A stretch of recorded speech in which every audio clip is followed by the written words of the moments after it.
Chapter 1.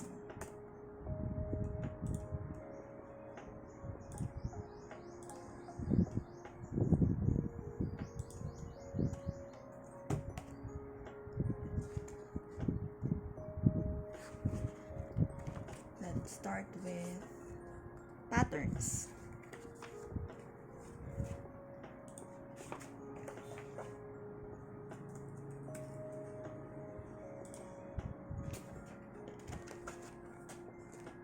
Let's take a look at this mind of yours.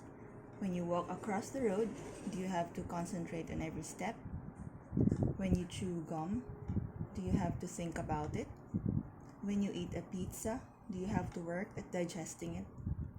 Now, if I can just fix this anchovy, I can relax and go to sleep. When you go to sleep, do you need to concentrate to keep breathing? You don't do any of these things with your conscious mind, do you? You do them with your subconscious. We might say that the mind is like an iceberg. There is that part we see, the conscious, and the much larger part we don't see, the subconscious. Our subconscious mind is responsible for a large slice of the results that we get in our life. When we find history repeating itself in our lives, it is that part of our mind that is responsible. Many of us have recurring patterns. The same old experience or behavior keeps on cropping up. Do you know somebody who is always late? I used to play tennis with a fellow who was always late. We would play tennis before work at the Hilton. I would say, "David, we are playing tennis tomorrow at 7 a.m. He would say, "I will be there."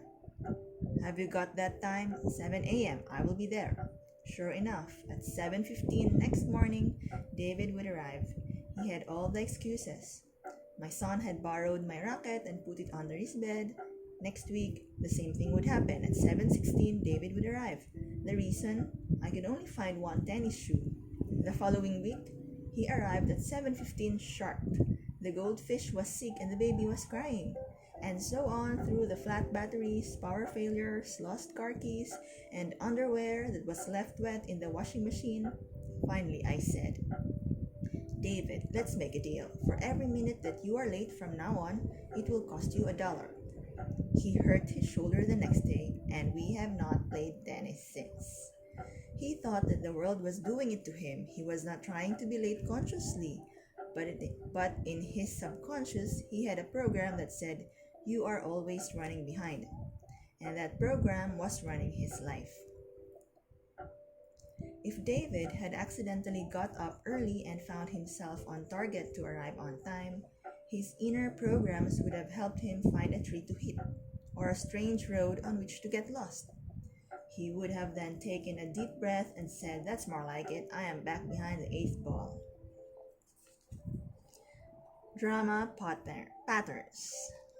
So there are many patterns. We'll start with drama patterns. You probably know people who have drama patterns. Their lives are long dramas. You meet them in the street and make the fatal mistake of asking, "How are you?" You find out that the cat has just died, the car has been repossessed, dad accidentally burned the house down, a meteorite wiped their garage, and they have just been diagnosed as having a very, very severe case of something that you have never heard of. Whenever their life threatens to go smoothly, a little subconscious voice says, "Hey, this can't be right." And very soon, another drama emerges. They lose their job, they have another operation, they get arrested, and everything returns to normal. We are going to look at what we can do about these patterns later, but for the moment, let us identify some more. Next is accident patterns.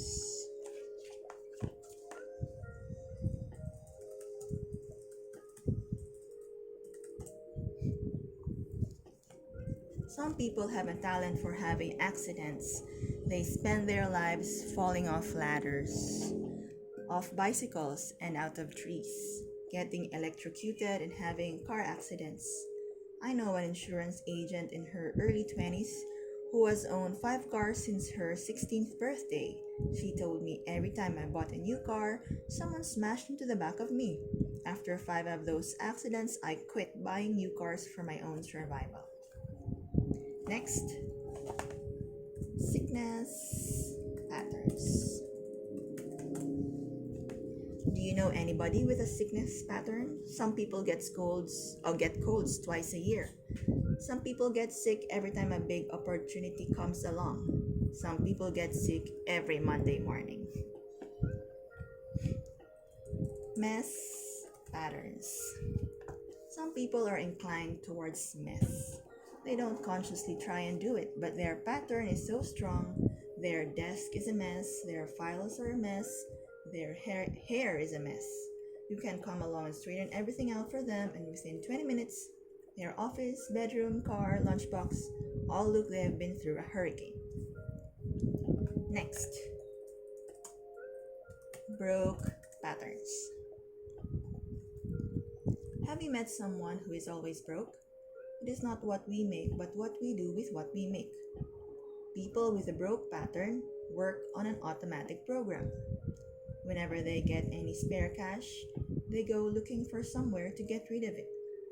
As sure as you get an itch and scratch it, they'll get some money and spend it. Mostly, they never realize what is happening. They figure it is the economy or the government or their salary that has got them into trouble. But you could double their salaries and they would still be broke. In fact, the reason why most people who win lotteries lose the lot is that their inner pattern is saying, all this money doesn't feel right, it doesn't fit, you'd better do something about this. Next is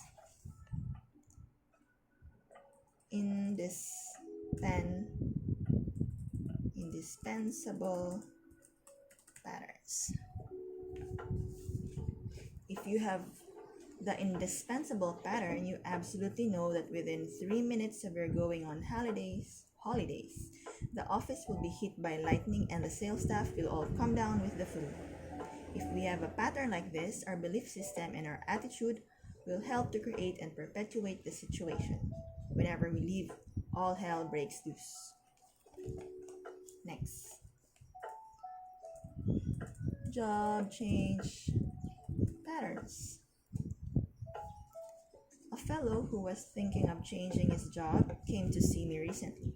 He said, "My company's pulling me down. Our products are inferior and I can't pay the rent."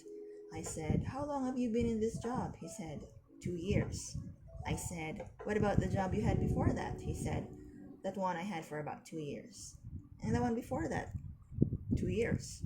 And before that, about 24 months. I said, "Where is the problem, with you or the company?" He said, "With me." I said, "If you are the problem, why change companies?"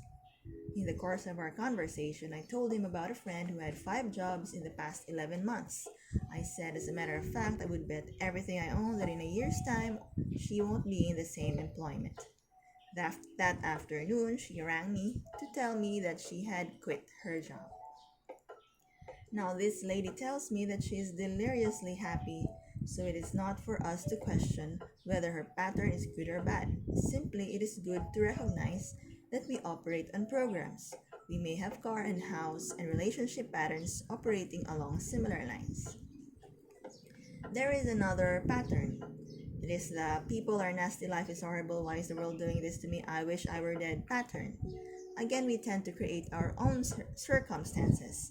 This one is really no fun. The "I only ever have just enough to get by" pattern. In this one, our conscious and our subconscious thinking lock us into a situation where life is a struggle, but we always get by. Do you relate to any of this? The "I always miss out" pattern. It manifests in our being born, starting school, buying businesses, going on vacation either too early or too late, always being in the right place at the wrong time. Also, we may have the right talents, but the wrong teachers, or the right teachers, but the wrong talents, or no teachers and no talent. The "people always rip me off" pattern. Need we say more? We've started by looking at some negative patterns. There are also positive patterns which you will relate to. The I'm always healthy pattern. Our state of health is determined by the programs we have between our ears. They say who we are and what happened to us. Do you know somebody who is always in the right place at the right time? They go into business just as the boom starts. They sell their apartment just before the market collapses. They go on vacation and bump into some millionaire who flies them around Europe. And you think, how do they do it? If I had just a quarter of their luck, being in the right place at the right time is a pattern. What about the whatever I do, I always end up making money pattern? Some people have it. Or the whatever I buy, I always get a good deal pattern. Other patterns include the I trust people and they always treat me well pattern. And the whatever I do is always fun and easy pattern. We'll assume you want to hang on to the good patterns, but what about the patterns you don't want? You say, these rotten patterns I have, when will I be rid of them? The answer is, life changes when we change.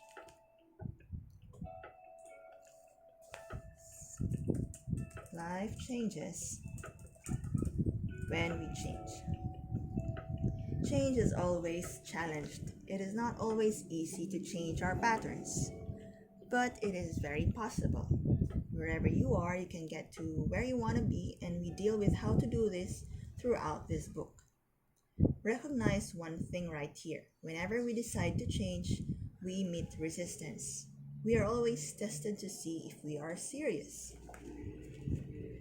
Imagine that you decide to go on a diet. This is the big week when you start shaving off your spare tire. This very week, your mailbox is stuffed with dinner invitations, cocktail party invitations, anniversaries. All change will be challenged, particularly in the beginning. Let's say you make the decision that for the first time in your life, you will open a savings account and begin to amass your personal fortune. You cancel dinner at the Hyatt, which is part of your diet plan anyway, and you have your $100 earmarked for the bank. Isn't that just the day that your car insurance falls due, your refrigerator explodes, your brother-in-law needs the $100 that you borrowed from him last Christmas? Imagine you are used to dressing like a bit of a slob. Every time you put your best trousers on, you get them hopelessly dirty. You can get sump oil all down one leg just by walking from the bedroom to the bathroom, only with your best trousers. Now the tendency is to think, well, that is the way I am. I can't change. The truth is that you can change, but the old patterns will try to persist. So how to change? First, recognize that all change will be met with resistance. In short, be prepared. All change will be met with resistance. In short, be prepared.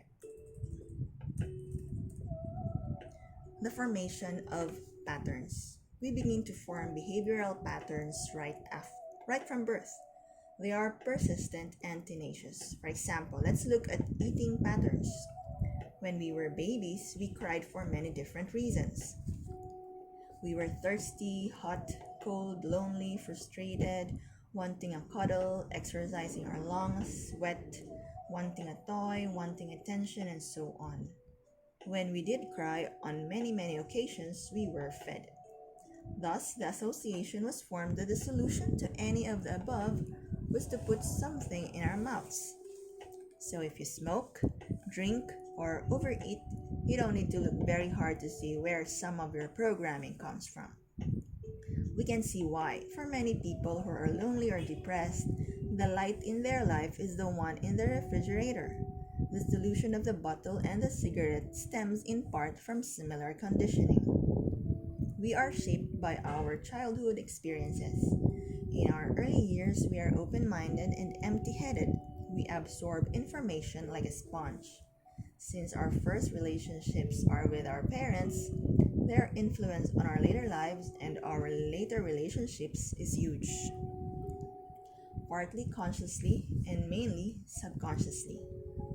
We create patterns in our lives which reflect the experience we had with our parents. For example, we establish relationships with people who resemble our parents.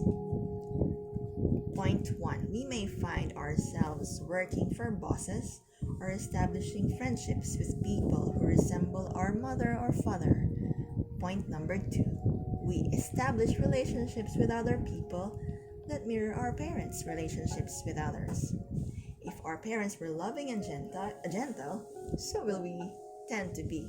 If they spend time abusing people, we pick that up initially. We attract partners who resemble our mother or father. This we may do not once or twice but repeatedly. This can be because we form a subconscious picture from a young age that says, for example, real men are tall and dark and silent, like my dad. Or a woman should be short and well-mannered, like my mother. Totally unaware of this on the conscious level, we may then go looking for the partner to fit the picture. Also, the quality of our relationships with our parents creates its pattern. If as children we experience guilt or disapproval, then we will continue to attract and associate with people who treat us as bad people. Similarly, if we experience love and approval as children, then as adults, we will gravitate toward people who treat us with respect. In short, we attract what we expect, and the world treats us as we believe we deserve to be treated. We are only skimming the surface here, but if we realize that a problem recognized is a problem half solved, it is helpful to be aware of our patterns and know how they came about. In a nutshell, this topic on patterns, we are never stuck with patterns. Old negative patterns may be tenacious, but they can be conquered. Always think positively about yourself and your circumstances. Always speak well of yourself and consistently visualize your life working out as you want it. You will be creating new happiness patterns. Read books that inspire you. Use affirmations. You can rewrite your patterns to become what you choose. So our final point for the topic on patterns is that a problem recognized is a problem.